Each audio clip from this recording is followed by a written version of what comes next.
Bale kutuuliriza na kutulaba kuteeka mbode mu kutulaba nawe ku Katonda yebale kukuma. Nguli mukakama chichi. Amangi yatrokunga tia saje omusobolo otya nga mukambwe. Mamita manyu manya. Tani nananga ko walindaba ajja kutegeera. Akulaba ku TV agambo waliwo otabuka. Wiki tambudeti haji. Wiki bingi kungo ebintu bingi gosala ontukwate wano nebibadde mu wiki bingi nnyo mu ggwanga ibweru w'eggwanga. A lot has happened. Ngomuntu side you as a person generally. Bulamu wewe kungu. Bulamu siwe bwangu ennyo naye tusigala tulwana tutambula. Okay. Yes. Well, Haji, tugende buterevu bitulaba mu ggwanga ensonga esaanikidde nnyo abantu byoboogera wano ku butaka bya mwanyi UCDA egenda tegenda jo parliamentary caucus ya Buganda twagirabye nayo ng'ekulembeddwa Muwanga Kivumbi bawera Nkolokoto mu Western Uganda mbwateka mamu ejjuke n'abaka abalala bawera mu Bugisu kyekimo government ya UCDA ino kugenda president yayisedda caucus ya NRM ku Lwokutaano luno kufaamu ye mujje twongera okugayagaya mu nsonga zino. What's your take ng'omuntu general view kifaananyi ku majinga UCDA generally? Abatulaba njagala bategeere omuntu bw'akirabira ku ngulu oyinza ofuna ekifaananyi ekirala. Amazima gali nti UCDA nga bwe bitongole ebirala ebya gavumenti we biri efumbekedde enguzi n'obulyake munda omwo. Cost eyimiriza UCDA cost nene nnyo. Abantu ba UCDA bolaba beewa emisaala si be bajewa yabawa emirimu eno ba president obaani salary structure gye ba-approving ali nene nnyo. Naye njaga tutunulyeko mu layini endala. Emmwanyi kungu eriko sentiments z'amaanyi. Eri sentimento nnyo naddala mu layini ya tribe. Kungu waliwo ebirimibwa nga bwe nakugamba nga buli kirime olina tribe gy'okiteekako. Abatuwuliriza oba abatulaba bwe twogera ku bikajjo omuntu ayinza okulowooza baagala balumbye basoga wadde abalala babirima ebinyolo babirima nawanawa n'ekijambo ngoba omuntu basoga. Bw'oyogera ku nte n'amata oli alowooza olumbye Banyankole. Bw'oyogera ku taaba oli alowooza olumbye ba Western Islands n'abantu b'engulu eyo. So emmwanyi equally bw'ogyogerako omuntu alowooza olumbye Baganda ate nga bw'oba olumbye. Emmwanyi yasinga kukyaka nnyo mu Buganda n'ebitundu Abaganda gye baasengukira. Yes. Ojja kulaba ng'emmwanyi mu Buganda weeri nnyo bw'ogenda Bugisu yagendayo lwa Sipiika kungulu ate mu Busoga teriimu. N'okuba Sipiika kungulu omulangira yakampinga Bugisu n'agiba forcing okugirima. Abagisu. Bw'ogenda emmwanyi erinnya Ekitagwenda Abaganda baasengukirayo. Emmwanyi erinnya Bunyaruguru. Emmwanyi erinnya Mwisinjiro mu Bushenyi kitonotono n'emmwanyi erinnya Ebukanga. So abantu abaasengukira Abaganda emmwanyi ziriyo nnyo baba baali bazitegeera. So bw'okyovola abantu bakugamba nti buli obanga akwata ku mmwanyi balowooza olumbye Buganda. Ate nga kyekikulu amazima gali nti emmwanyi yali yakka okulimwa kw'emmwanyi kwali kwakka. Ssaabasajja Kabaka wa Buganda yakola omulimu munene nnyo ng'ayita mu puroguramu ya mmwanyi terimba okulaba nga addamu okwagazisa abantu okulima emmwanyi naye abantu ne bazisiima ne bazirima. Bw'otunuulira olwaleero ebizze bibaawo bye birowoozesa nti abantu nti osanga president okugyawo UCDA okutwala emmwanyi ministry takikola mu mutima mulungi. Kungu wa UCDA yateekebwawo etteeka gye twandiise UCDA statute gye tuyita UCDA statute era 1991. Bw'osoma section eyokusatu eya UCDA statute olaba ebigendererwa ebyali biteesezaawo etteeka eryo. Mu bigendererwa ebyo byonna abatulaba njagala agogolinga alabe UCDA statute eya 1991 abatuwuliriza bonna temulimu kigendererwa kyali kya kupromotinga kulima mmwanyi. Tekirimu. Kwali kutunda butuuzi katali. Ate mutindo wanti n'okutunda. Nti government yote yali kukyakuyinjiwaza by then yali kukyakutunda kataye tukoze tutya kujja sente mu mwanyi. Si promotion ya growing. Yeah, exactly, not. UCDA tekeringa eligiteeka girijwa mandate promoting obulimi lyajja mu 2021 the National Coffee Act of 2021. Abatuuliza n'abatulaba mu masimu gamubako ne Google linga amateeka gano mugasome. Eryawa UCDA obuyinza naki okulanga promoting n'obulimi. Kati ngotaddeko Bwakabaka bwa Buganda ne bana abasirikale ba Operation Wealth Creation NADS nekusinga nyoka Bwakabaka bwa Buganda emwanyi yayitimuka nnyo abantu bagisimbye nnyo. Olwaleero emwanyi eyingiza million dollars lwenda mu ggwanga wano. Naye ennimiro ento ze basimbye nnyingi nnyo kirowoozebwa nti mu myaka ene emwanyi ejja kuyingiza billion dollars nga nnya mu ggwanga wano. Ezo sente nnyingi. Kakati kyekirese this hurabalu kino akavuyo ketulaba kano. Oweekitiibwa president emabegaawo yaleetako ono omukyalo omuyitale Peneti. Enrica Pineti. Yes. Nga amuleeta kutwala mwanyi. Nga? Yali agambye yali agalamu obuvunaanyizibwa obumarketing emwanyi za Uganda zonna ebweru w'eggwanga. Kuyita mu kampuni ebagitaani Vinci.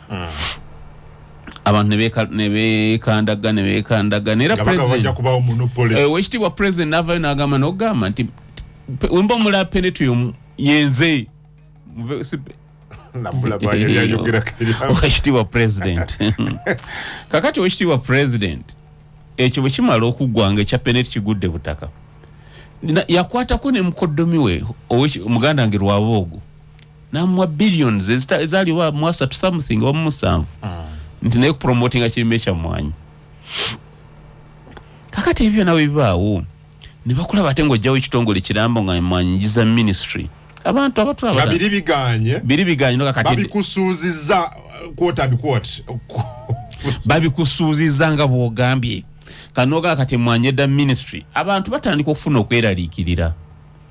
One, lwaki bino bijjidde kumwe etteeka lyakasayiningibwa 2021 ereeta UCD okugyongera obuyinza temulikiriza nakukola wadde emyaka 5 ate mugamba emwanyi zidde mu ministry naye nga temunatuukako ekyo mugambye emwanyi Peneti tuzikwase Peneti azitundire. Ate buli muntu abantu bannayuganda bali mu problem nti speed eri ku mwanyi nene nnyo. Kakati ekyo ekyeraliikiriza abantu nange ng'omu ndowooza nti ministry eno bagirabye nga nnyangu okukolera mu bye baagala.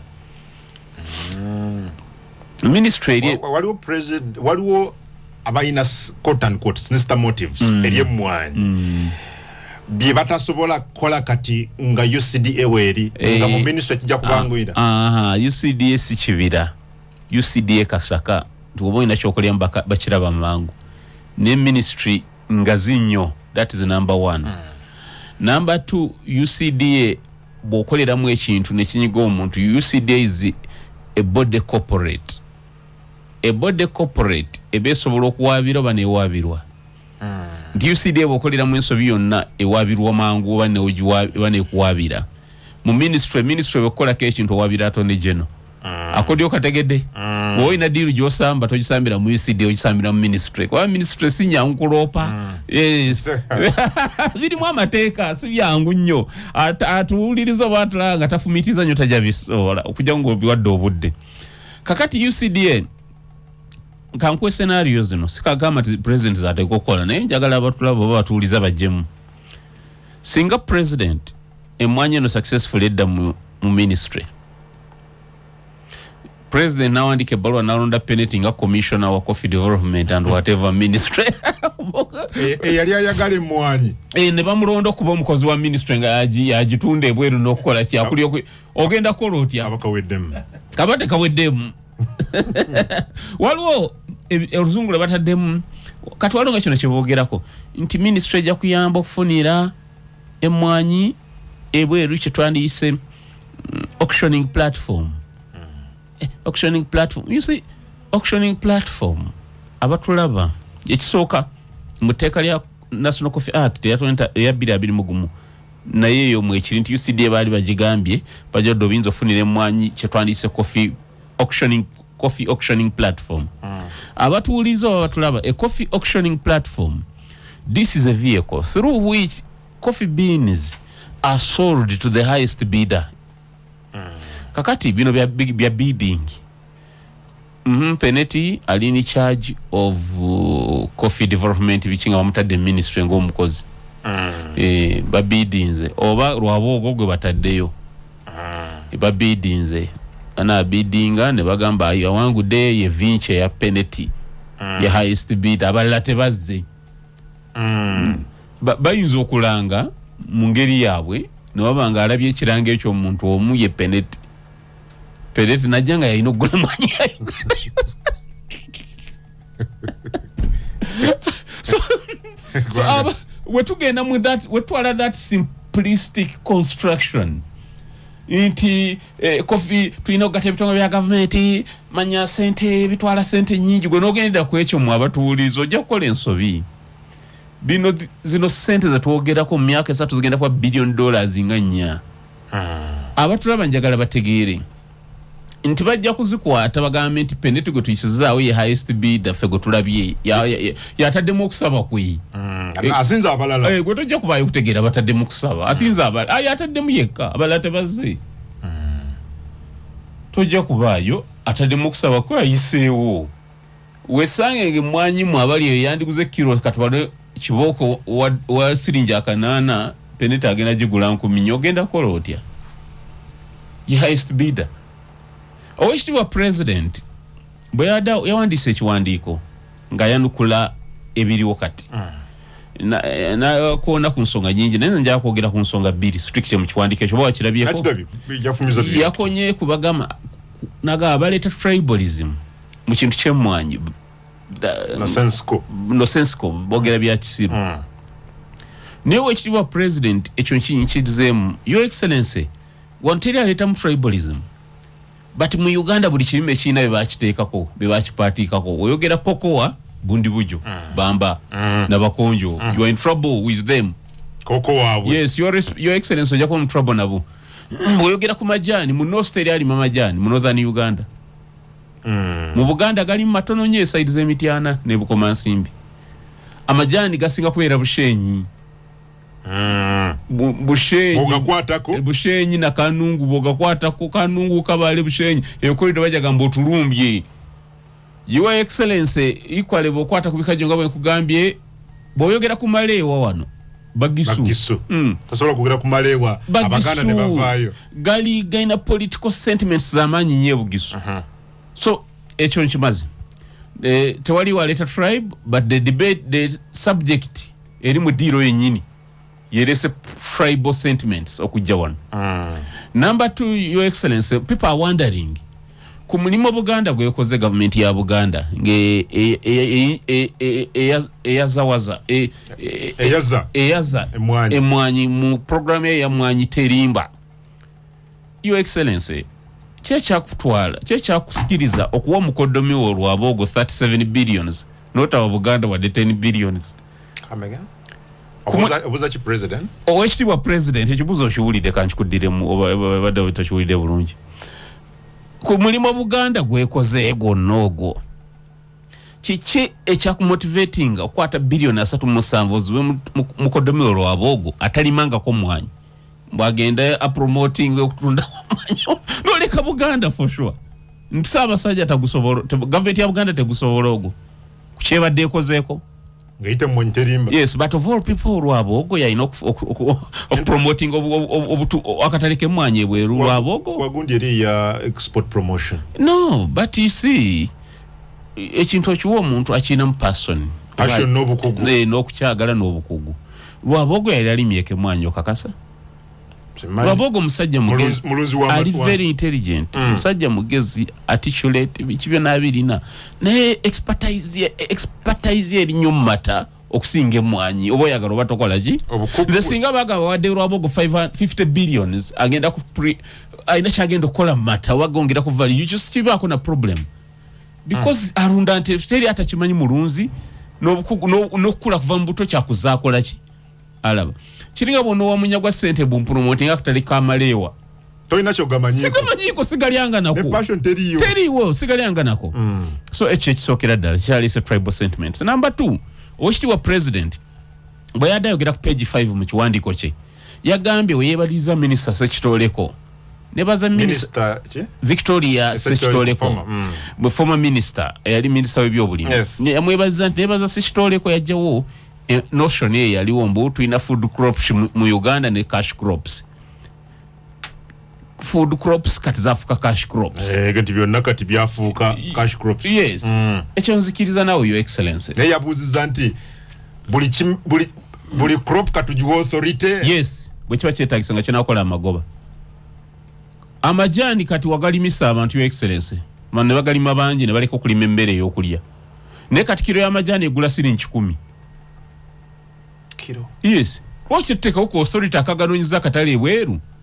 Government because bino byakibalo nga wekitiibwa president batera okukyogera teka uko authority okaweka staff akatonotono nga kwa kunoonyeza amajani katali ebweru government eka spending eko bwe twali tukola loss ku majani ya $1 million nga 3 kano ka spending eko mwaka $1 million 10 ka promoting amajani gaddeyo obengo gafunako $1 million endala 5 oba tofunye Coffee Development Authority olwalero obadde ogiwa billion 4 omwaka ze $1 million 10 nenge marketing emwanyi n'ofuna $1 million 9 bweru oba tofunye okusinga okugabeza nga tekalina katale teka authority ng'okwato yes ng'okwato omuntu omuno mu billion 7 bwagenda kukola ddagala katombulemu katono ku radio phone radio 7 waliwo wananga nti olw'ekyuma ky'emmwanyi kye ba government kyawa sente entungamo yachiwa $10 million.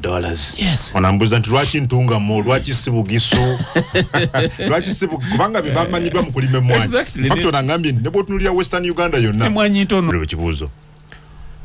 Buli omuntu yenna ayogedde. Okay? Buganda bugisu buli omu amaloboozi gavudde all over. Why is the government hell bent? Why is it insisting on rationalizing UCDA kigendera kyekikusi bakoleraani abantu baganye government ekoleraani therefore power consolidation. Come again? Power consolidation. Kachaluzongo ekyo kunyweza buyinza kubukunganya babunyweze. Machiveri yakugamba abatulizo ba Machiveri banamutegeera abamu but philosopher mu byenfuna mu byobufuzi yagamba nti peasant bwaba akyali tethered on his source of daily bread, such a peasant cannot overthrow the government, cannot join a revolution, cannot help a revolution to change the government. Paraphrasing sibe bigambo exactly byoge naye yali ageza kukutegeeza ekyo nti omuntu wa bulijjo waba akyanoonya akeera anoonya mmere gy'alya omuntu ng'oyo tasobola kwenyigira mu nkyukakyuka munkyuka za bukulembeze kunoonya bukulembeze bulungi kubanga obwongo bwe bubeera preoccupied tulidde kyeka President Museveni yasoma nnyo Nyerere yagezaako nnyo okuzingamya abatanzania abo butafuna nnyo sente nnyingi eziyiika ennyo nga bajjamu kaluubirira okufuga era kyawangaza nnyo kyama kya mapinduzi mu buyinza omuntu omugagga taba na mpisa abeera ni rule siga ntaba na mpisa but abeera ni rule tafugika kati gwe bulonoleka abantu mu kyalo eyo ne bawuga mu sente obukulembeze bukuyise emyaka nyingi otuko kuba olukumi batikinga akalulu nga tebasobola abasajja nga atujereza ono tasobola kukwata singi 10 n'atikinga akalulu ezo sente ziri mu kujja mu mwanyi zigenda kuba sente nyingi nakugamba etwali wano and I would still reiterate my prediction. Population enywe mwanyi enywe coffee mu nsi egenda yeeyongera. Abazungu bakiteka ni muselebaiza mwita selebas ze basomesa abaana oba kyenkozesa ekigabo kituufu sinjula ebeera selebas zibeera selebai bakiteeka mu bye basomesa abaana Canada baba basomesa abaana mu primary baba basomesa nti bw'oba onofuna meeting otuulawa bibaamu baina subjects esomesa abaana naye kyenalaba mu babuuza bw'oba onofuna meeting onotuula meeting okuteesa ne muno mutuula bw'oba okunyumyamu ne mukwano gwo si bbaala coffee shop You sit in a coffee shop. Yes.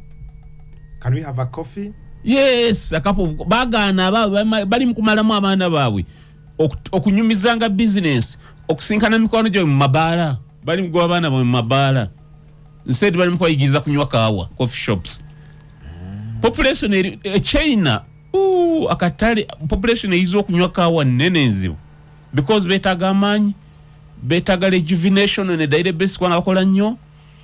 You see China osanga omusajja w'emyaka 85 ng'akyakola. Abali bagenze ko mu Guangzhou Shenzhen ku streets ku machuo balaba bavuga obugali myaka 85 bagenda kukola. They need coffee. Japan population enyo coffee egenda yeyongera. Ate sibuli mawanga nti agali makofi geyongera. Coffee sibuli wa muntu abalawo. Meaning akatale ka coffee kagenda kulinnya okusinga ne wane emirundi ng'etaano. Ngobo yagalo bato yagala. So omuntu atuke time gatunde kilo emwanye emitwalo 5 ngali e Masaka. Badde ne Dr. Bwanika kumpewo le kusanyuka TV sina John nangamba ewe mu constituency ina abalimi ngoli season yonna sobola okunda ku mwanje nakwata milioni 5 natekano mu nsawo wano mu nsawo banji bazina abantu bafune milioni 5 bisatu mu season kakati bweneweza kilo ngegule milioni 3 abafuna sente meka bali mu bubumbi oja musawo muntu ayina yikatani zimwanyi gatamanya ina KDB Kampala kakati abonga bali eyo kalungu wa atenga toyino mu 2 3 bana chovolaba they want to hijack it bachiregulating nti kilo katale kensiyo nebenge gule emitwalo 10 nega gomunimba ku 13 oba 14. That's the idea behind.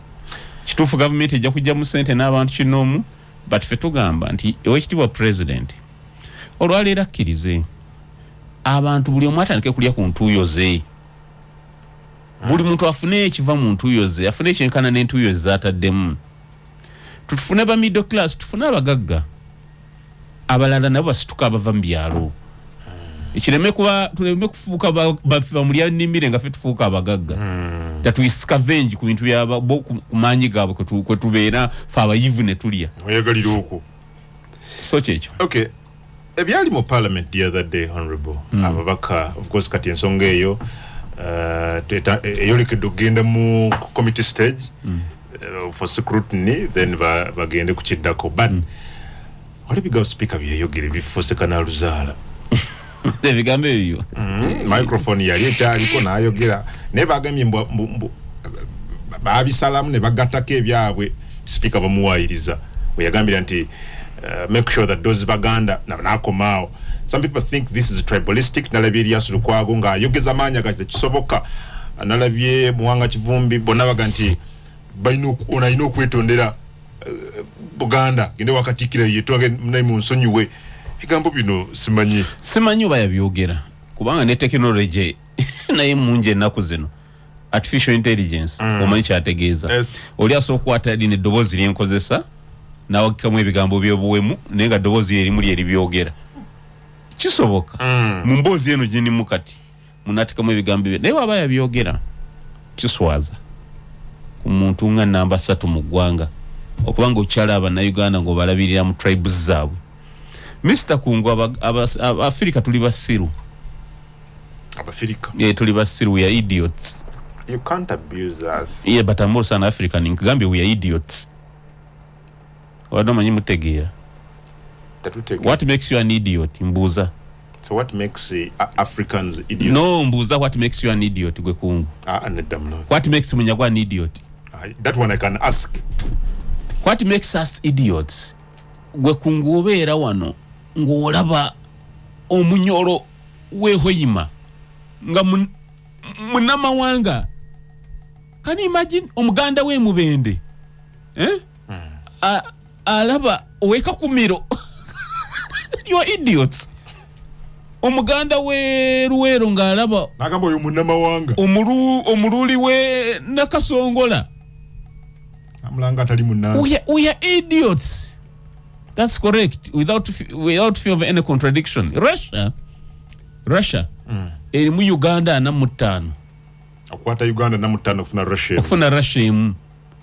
Erimu sub-tribes zesimanyi muwendo. gotoza ntibogero olimi lumuntu ba Russia Russia ina abasiramu 16% 16 ne cultures nga bitano the Chechens the what they still see themselves as one Russians country. Kyangamba we are idiots.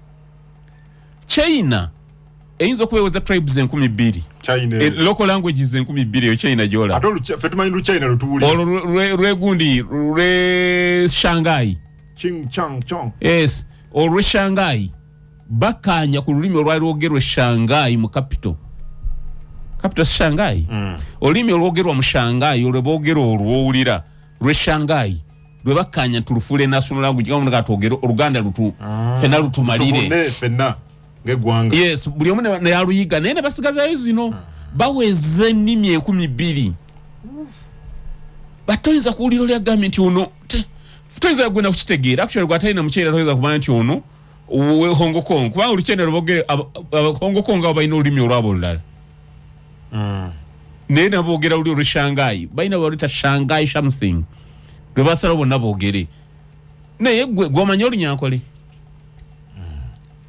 osobola kwogera olutoolo gwe nedda olugwala osobola okulogera mu sentensi we are idiots no that's the problem otuuka okulaba omutoolo ng'omuntu akulya ewali nnyo munnamawanga you are an idiot nolaba omusoga ng'omugerera bw'omujeregere abasoga mutege nga golaba n'omusoga mbu oyina enjawulo n'omusoga for sure tulina enjawulo n'abasoga eriwa ffe tulina enjawulo n'abagisu apart from ono vernacular gwe bakyusa ono n'amukyusaamu ati ono n'akyusa ati kyekifuula owenja nga n'emmere mulya y'emu waliwo ebisoga kye balya kye tutalya we are idiots katuja